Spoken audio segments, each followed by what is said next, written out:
And you can disassemble either modules or sectionals and move them.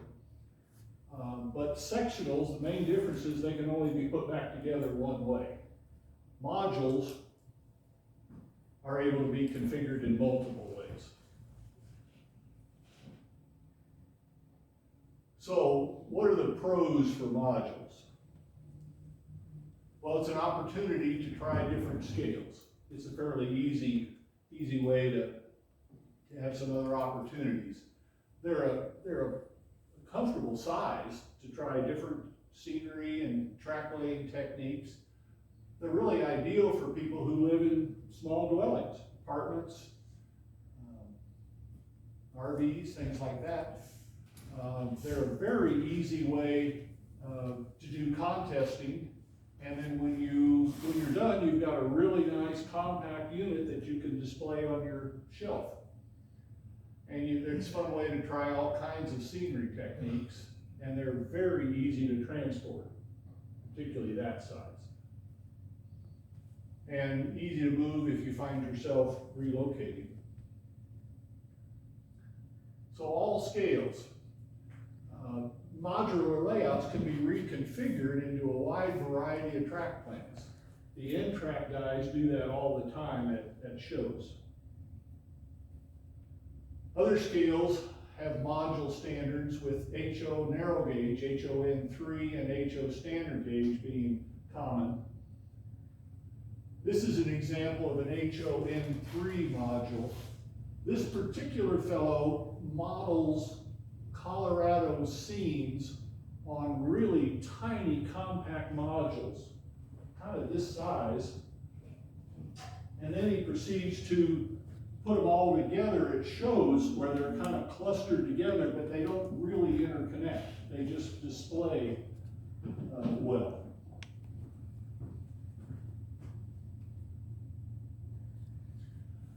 The slim rail guys, their modules are about, looks like 4 feet long, and they have scenery directed towards the viewer, and usually it's single track, and it goes down to the end, goes around, and then it just makes a big loop down the backside where you don't see it, and comes down around the front. And these guys, they bring modules from all over the country together for shows, and they're all built to the slim rails standard. Some guys do military modeling. I thought this was a particularly well done World War I military model,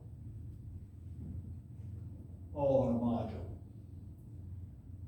Some guys use them for switching layouts. This particular one's got a tail on it so that they've got a way to assemble the trains, and then they do the actual switching on a relatively small unit. And then some guys just use them to explain history. This was one of my favorites on how they would harvest ice in the days before refrigeration and cut it up into chunks and take it into the ice houses that were super insulated, and that's what they delivered ice all summer from until they did the next year's harvest. And at the really big shows, those modules end up being massive.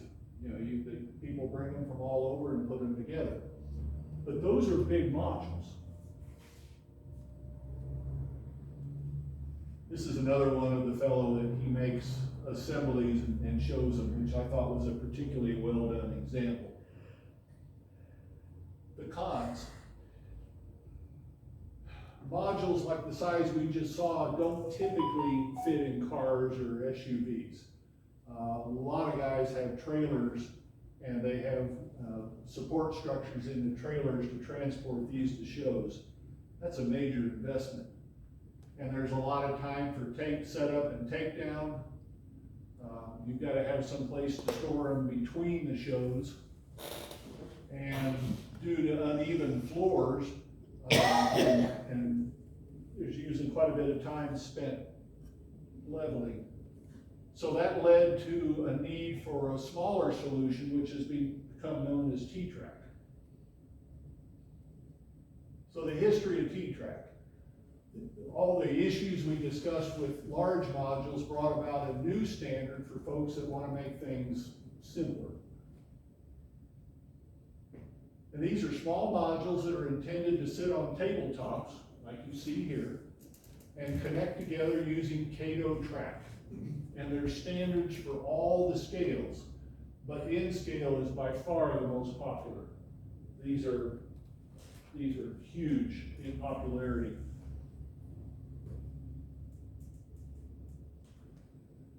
It's a system of small modules that make up a portable model railroad layout, and they're easy to build, store, and transport. And layouts are set up and to run on standard banquet tables, 30 by 96. And I'll show you some examples of that coming up here.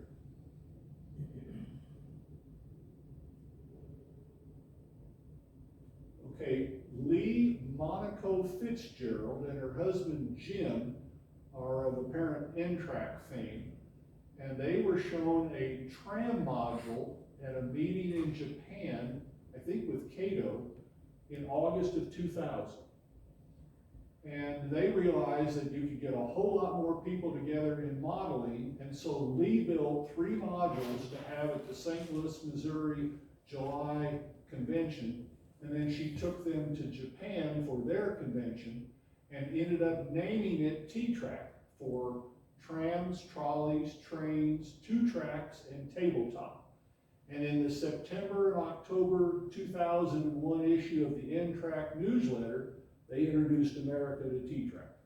So it hadn't been around all that long. So why would we want it as a club? Well, our club is actually fairly mature from both a scenery and a building standpoint. And so members really have no easy way to master those skills on our club layout. But they could on modules.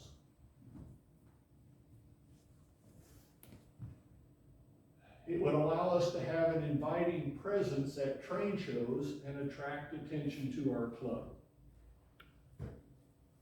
They're easily moved by automobile. The N-scale T-tracks are easy to transport and fit on typical train show tables. And HO T-tracks, these sizes, use equipment that we already own. So buildings, rolling equipment, those types of things are well used on the HO scale. And these particularly would be ideal for clinics.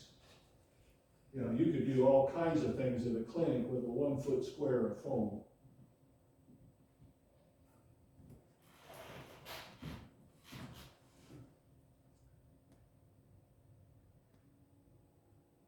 There's published standards for N-scale T-track modules, and they're found at that link. HO scan standards are also available online, but they have digital PDFs of which I have all of them.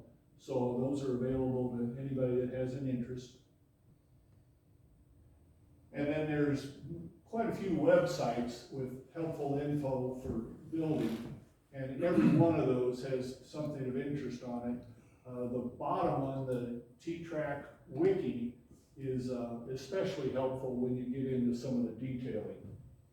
Are vary. You'll see here, this is a standard for HO depth. This is a commercially available unit, and I ordered it a little deeper. So if you have more scenery that you want to have, you can do that.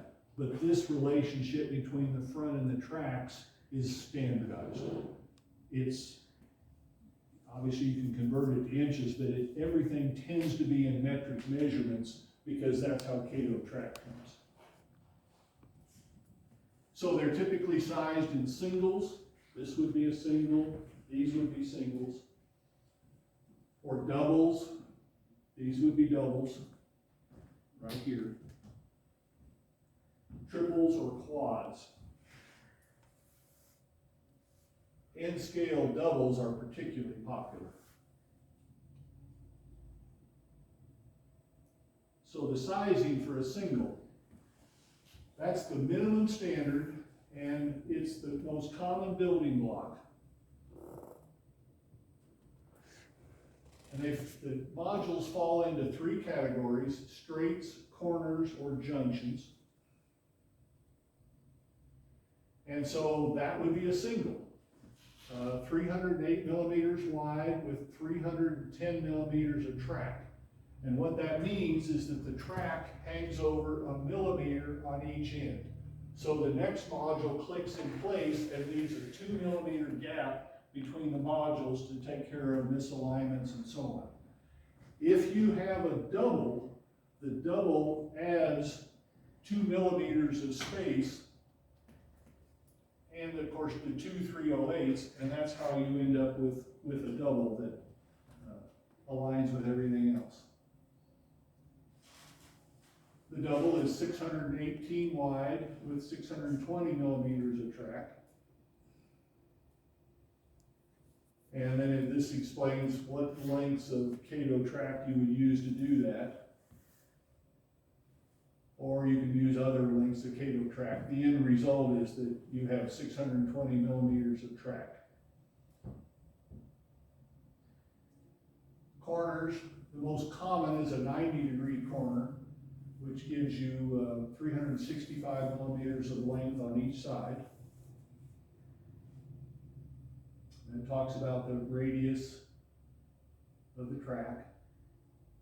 And then if you want to grow this to expand to other modules, they make a junction, or they have a standard for a junction that allows you to interconnect with other sets of modules. And the big shows, you'll see that used. That was created by a gentleman named Steve Jackson in 2004. So that's been around for a while. And then this gives the detail of how that's done. There's a little bit of track cutting to make that actually work. So a typical layout that would fit on a standard size table is this. So you're seeing 4 singles on the near side here, and you could have 4 singles on the other side, but they happen to show 2 doubles and then 4 corners. And so that ends up being the size that fits on one of these tables, a little over 6 feet. And then they recommend that every 6 to 8 single units, you put another track power drop. So there'd be 2 power drops for something that size. Or if you add another corner and an inner corner, you can have an L-shaped layout. And I can see where that could have some advantages it shows. So for our purposes, I'm saying that we would standardize on N and HO. These are the ones that are most common and the ones I recommend. We wouldn't have all of these at any given show. For example, we might have the HO scale modules configured for switching at one show, have the N scale modules configured in a roundy round to run at another show. So one show might use 10 foot of this to have as a switching layout, and then the next show we might have something like this running on a table, configured in any number of ways. The scenery on these can be changed out. So these pieces of foam, they lift off. So if you want to have a particular scene, say a winter scene on it, and then you decide later you want to make it desert, it's simply as easy as changing this out. That's an advantage over the foam approach as compared to, say, this, where once you tend to bond scenery to this, it may not be as easily changed out as one of the foam ones could be.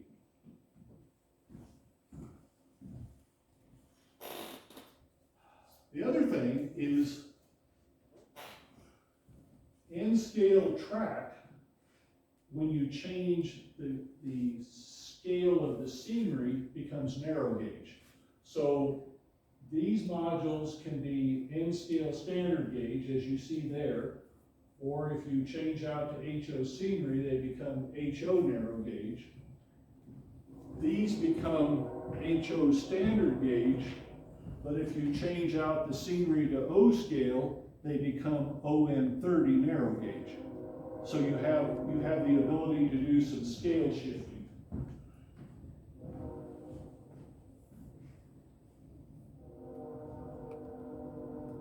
Cato has standardized track sizes. I have PDFs for both N and HO if anybody's interested in those. And now we have a whole series of various examples of what people have done with T-track modules at various shows. This is the Arc de Triomphe. I thought that was a particularly well done way of handling the corner. You've got your highway, which is just as it is there. They make the track loop around it, and then they've got a famous architectural monument in it with a view of the Eiffel Tower behind it. It's a pretty effective scene. And then there's the whole Lego thing. You go to almost any shows, and you've got the younger guys bringing in Legos and doing all kinds of things with those. You can do miniature scenes on them, little things that people catch when they spend some time looking at them. This particular one's got a farm modeled on their loop on the end of it.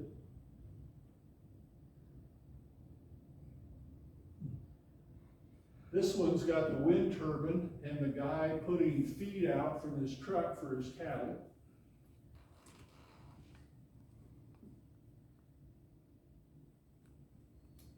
Oil refineries.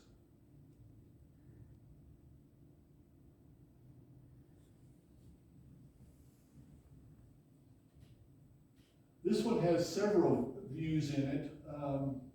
The prime reason I put it in it is to show that the skyboards allow you to have your wiring and everything else connected behind it a little bit out of view. And then those are some pretty good sized modules to connect the T-track. And these guys were actually connecting T-tracks and N-track modules, so they had worked that out. This is the one I mentioned the last time we got together about an N-scale double that the guy modeled Jurassic Park.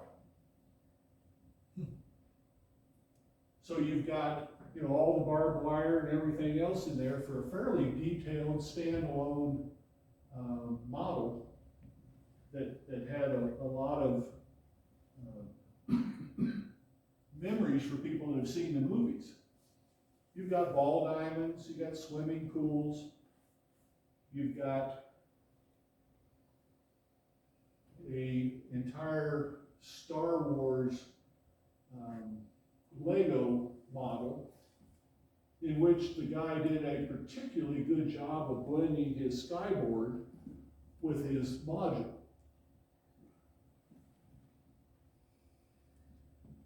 These folks are having a lot of fun. You get into the, almost adjacent to the last one, you get into one that's very, very realistically modeled in scale.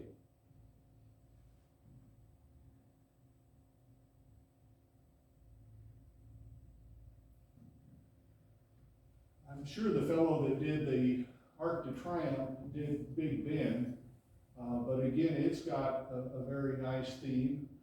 This one over here is trying to show snow being cleared off of runways, and its tracks go through the front of an airport. There's a corner that appears to have the track suspended over some kind of a mountain treatment. It's the first time I've ever seen anybody model a garage sale. I thought that was a really nice little touch to have modeled. It's one of those things that you see all the time, but very seldom see modeled. Some of my train comes from yard sales. And then you'll have people just for fun will have monsters fighting each other with throwing tank cars around and track and all of that. Or on the complete opposite extreme, a very detailed historical section, in this case representing Cushing, Oklahoma, where they've even shown the tanks having various levels of fluids in them. That's modeled. And then they've used the adjacent model to have a means to do switching into this.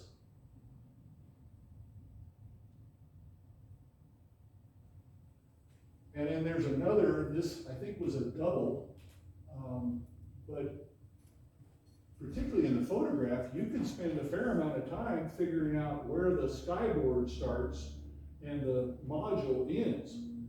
But color-wise and scenery blending, that gentleman did a very nice job of bringing the two together.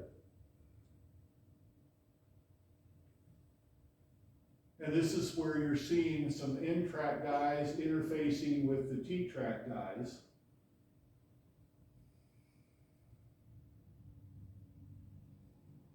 Just different module treatments. So, how do you make these? Well, you can buy pre-cut kits, and that's what these are. So, these are laser cut.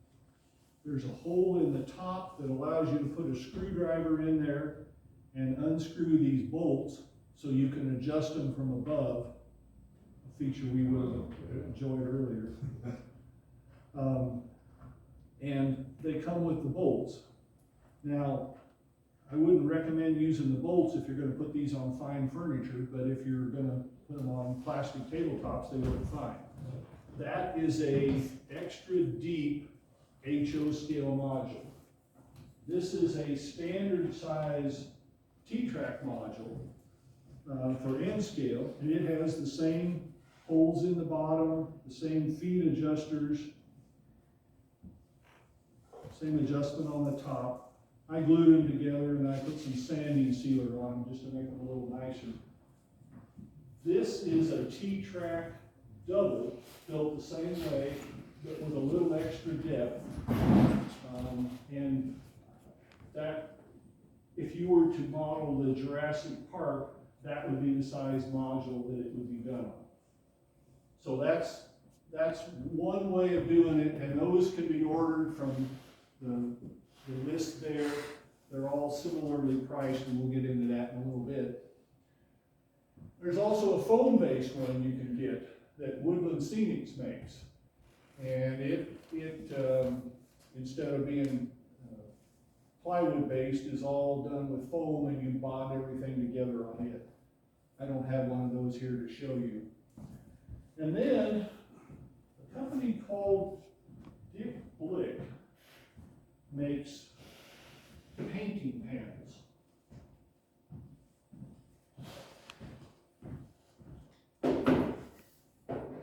And these are beautifully made birch panels. And normally these are sold to people who want to do painting on top of it. You know, acrylic, oil paint, or whatever. But you can take these and either put your track on it and then bond in some additional corners in here so you've got room for your feet to adjust, or you can use that as the base and bond your track to a piece of foam and have it align on the top here and take that to shows, and that even changes out easier than some of the other ones. The Dick Blick panels, they come in 2-inch increments, but the ones that we would probably use would be 12 by 12 or 12 by 24. So these could easily be configured to, not so much with HO, but with N scale, work out pretty well.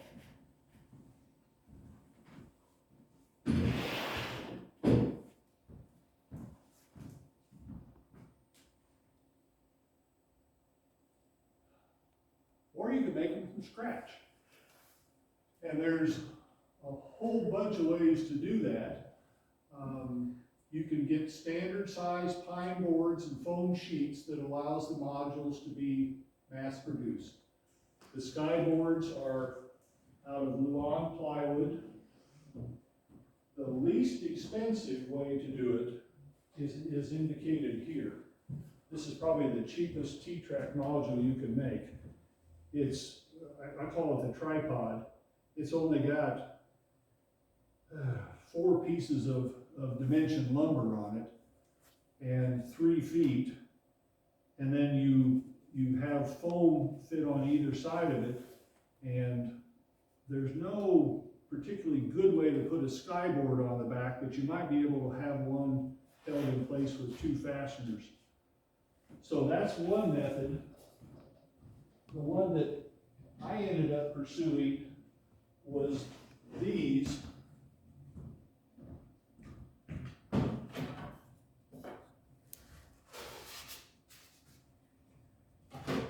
So this has pine here, a couple of 1x2s going back, a couple of more going across. I press the feet in. These feet are from Amazon, and they adjust up and down. And then there's 2 fasteners to hold the skyboard on. And you can change out the foam.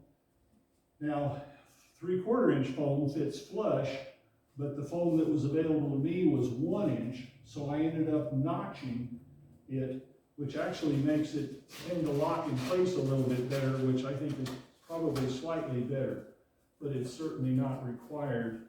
And what I did on that one is I put a couple of drops of Aleene's tacky glue and just glued the foam to that, but it's easy to move.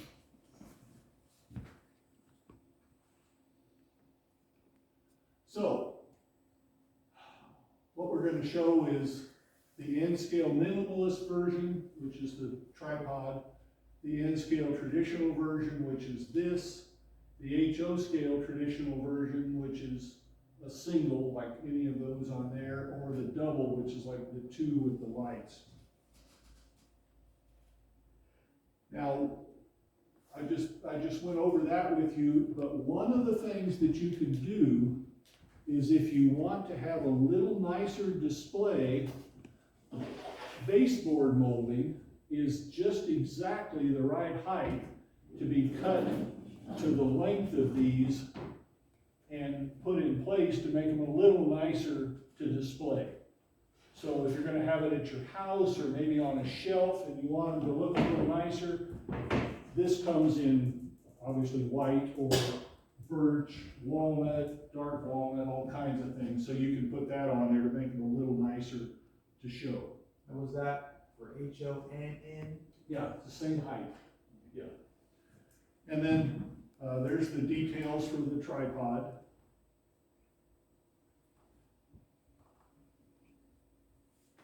And then there's what the single looks like without the foam, and then down in the corner with it. And there's the same thing for the double. Track work.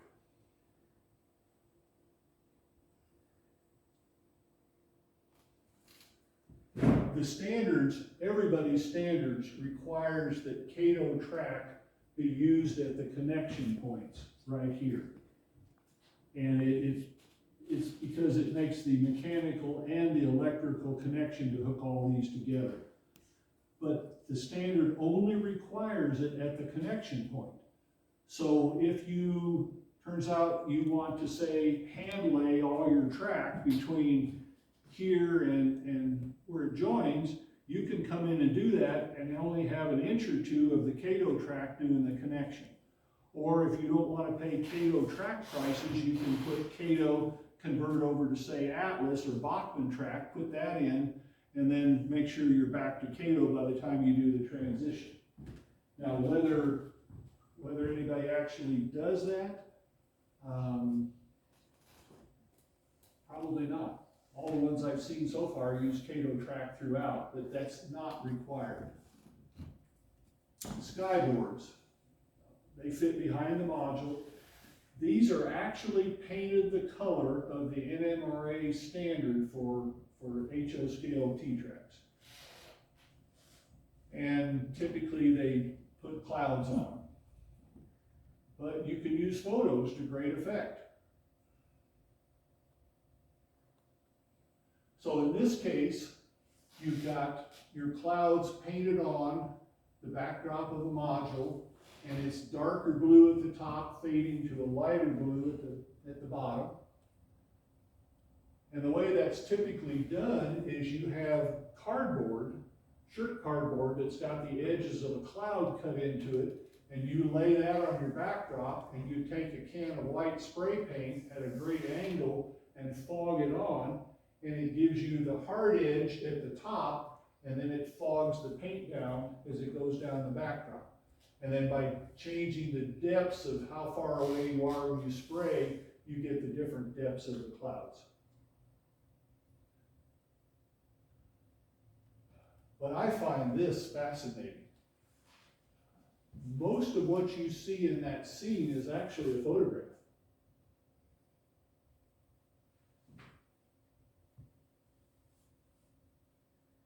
And they took the time to go in and drill out the photograph every place there was a light and put an LED in where there would be a light in the backdrop, which gives us this incredible 3D presence for a photograph. And I keep thinking that, you know, that's the one thing our club layout probably could benefit by, is that all those blue walls around the room, if we were to go in and come up with the photography needed to represent Wichita and surrounding areas and have that printed and then put in there, I think it could be beautiful. If you look at this, you'll see at the very top, you can tell where there's a little bit of an indication where the seam of the photograph is, where they painted the clouds over it. I can see it right there. But even that, they did a really good job of disguising that seam. And that's I like the fact they had the K&O locomotives on there too.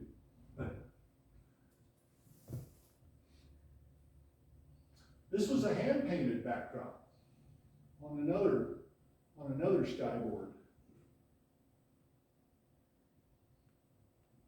This is a photograph.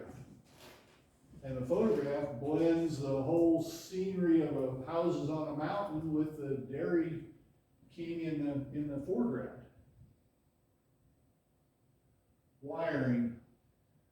Blue and white wires are the standard, with blue being called out to go to the outside rail. So I'll call blue hot. You got a hot wire there and a hot wire here. So if you make a loop and come around, it's wired correctly.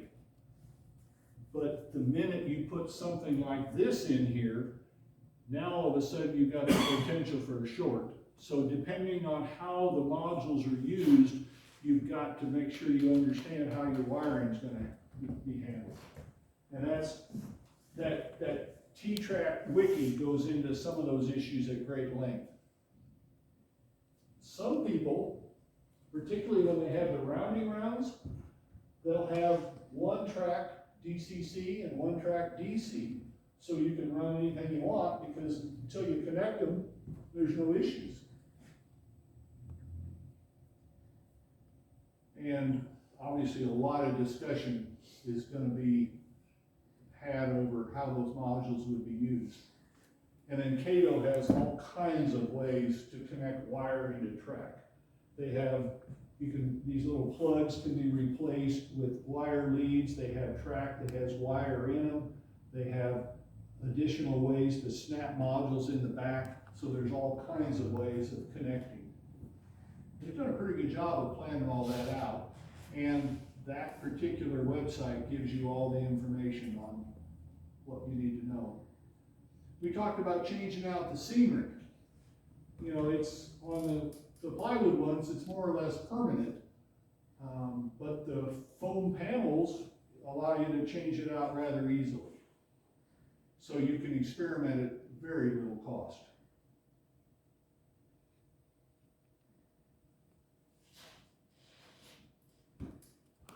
Okay, scale trickery. HO and N scale track typically is intended to represent standard gauge track, 4 feet, 8.5 inches between the rails. So N scale is 1/160th full size. HO scale is 1/87th full size.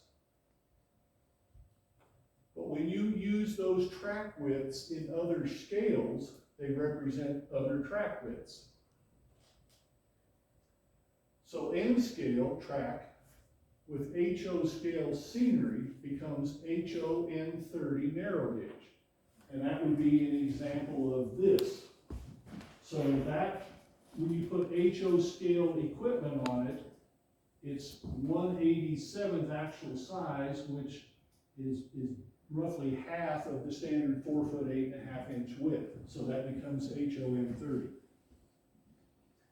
N scale track, if you use 1/24th scale people. So all the plastic car kits you buy are typically 1/24th scale.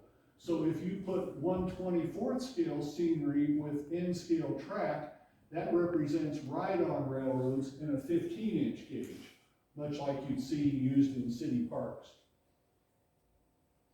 And if you double the size of the scenery to dollhouse scale, which is 1/12th scale, that then effectively gives the perception that N scale models are the equivalent of an outdoor garden railroad scale. So there's some wonderful little trickery that you can do on these modules just to play around with scales.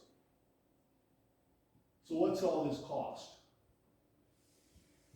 Well, as of this month, a CMR plywood single, basically this module, and all these prices are without track, is $35.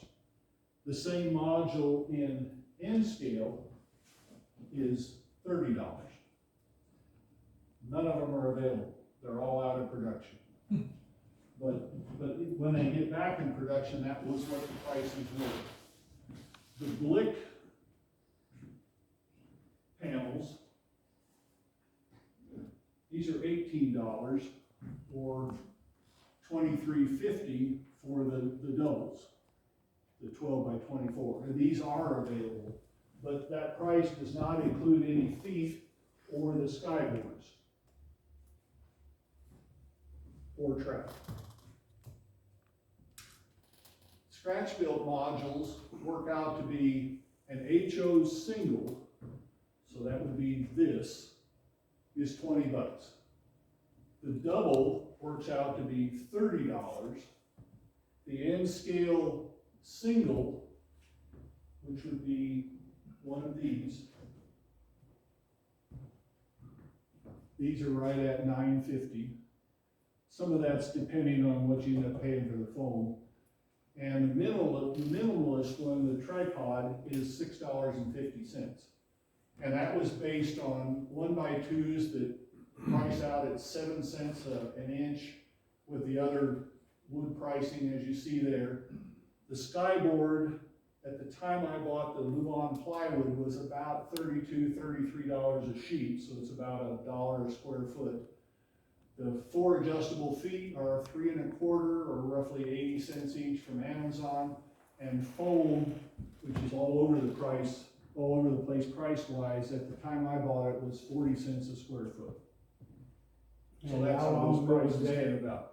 These prices, how long ago was these built?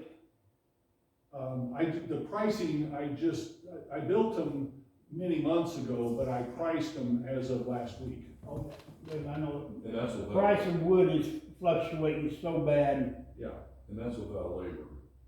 that was just, there's no labor there. Were these down here are taken care of, the labor's done, that's part of that price up on this one then. Well, The labor is just- 'cause you gotta glue them together. You gotta glue them But I together. don't have to saw them or do anything Right, else, you just right. glue them together. And if you don't have, a chop saw or something, you can do all this with a saw, Yeah, but it just depends if you wanna spend your time woodworking or buying a kit. There's no right or wrong approach. And by the way, I didn't cover it, But if you go to those websites, they show you how to make it out of gator board. You can go buy foam core and glue one up out of foam core and build one for just whatever you can cut out of foam core or gator board.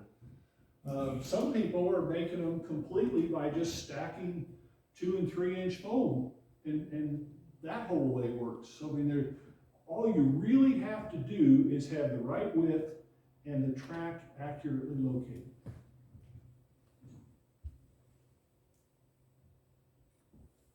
So what would we use these for? Well, we could try them out for all kinds of scenery techniques. I could see having clinics with these where we talk about water treatments and tree building and casting rocks and all kinds of things. Foam, plaster casting, tree making, there's gotta be 18 different ways of doing water. Thomas's flocking techniques for applying grass and all would be a good clinic for these. We can talk about how to do treatments of buildings.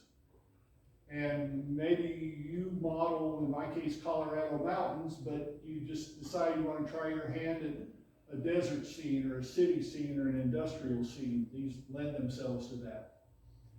You can change your time periods. You know, maybe you're currently modeling container trains and you want to have some steam engine filling up in a water tank. Easy to do. I could see where we could get a whole interest in Legos as a technique for some of these. There's some fairly significant Lego displays you're seeing at train shows. So I think there's an interest in the younger modelers for sure in that.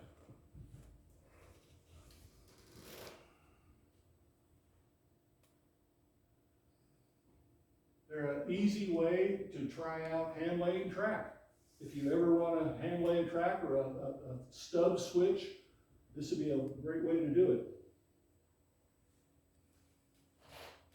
You can make switching layouts of these, so you don't have to have just roundy rounds. You can take the 2 tracks that go across the front of the module and looking at some of those turnout treatments there, you can have an entire switching layout done in N scale on a very small amount of space. This is not unlike what you're seeing there done in HO scale. If you did it in N scale, of course, it's half the length. Or if you did it in HO N30, it's half the length.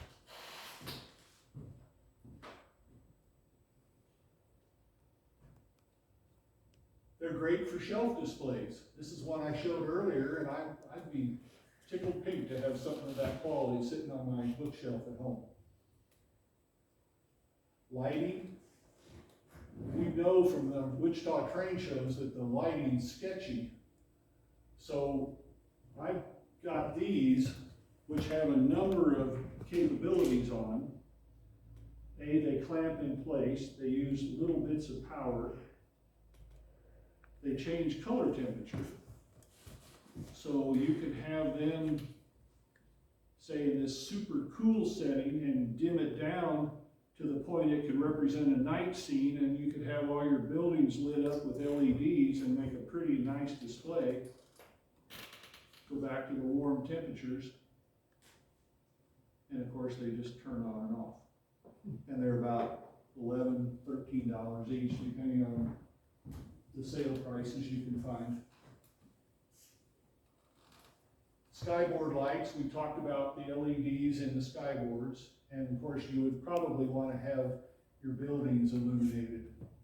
Club opportunities, I could see us building a number of both HO and N-scale T-track modules, and we use them primarily at the Wichita Train Show to gather interest for our club.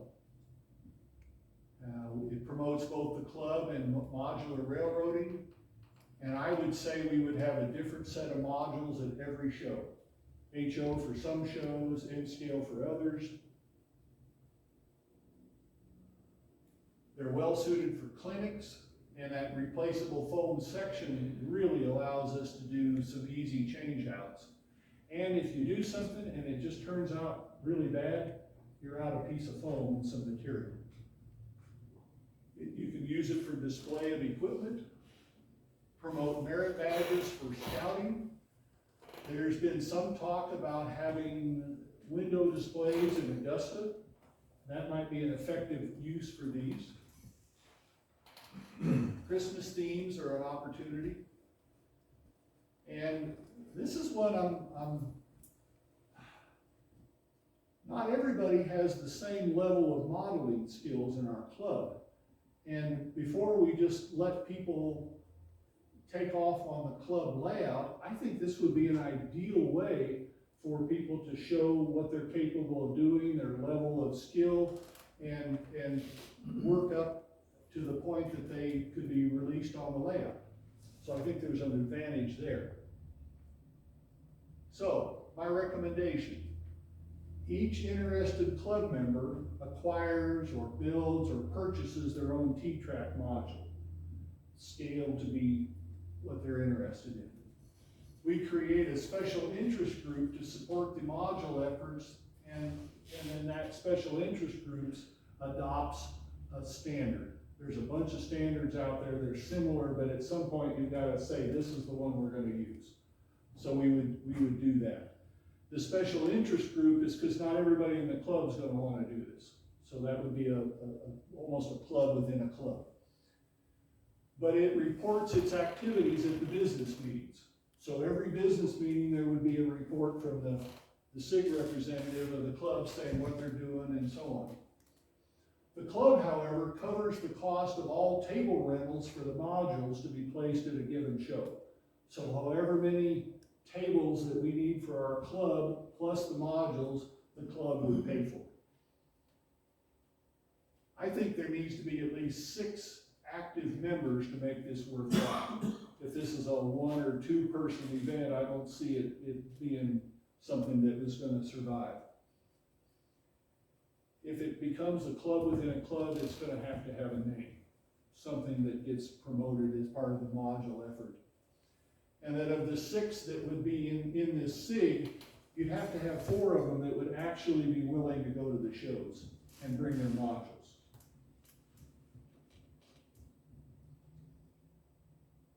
The next priority, if we head down this path, is to proceed with construction of the needed corner modules. I have not done anything with corner modules. Everything I've done to date has been with the singles and doubles. And that I recommend we proceed with 2 different scales, and that the HO modules would be configured for a switching layout. So, I thank you for your time and attention on all that. Good job, Tom.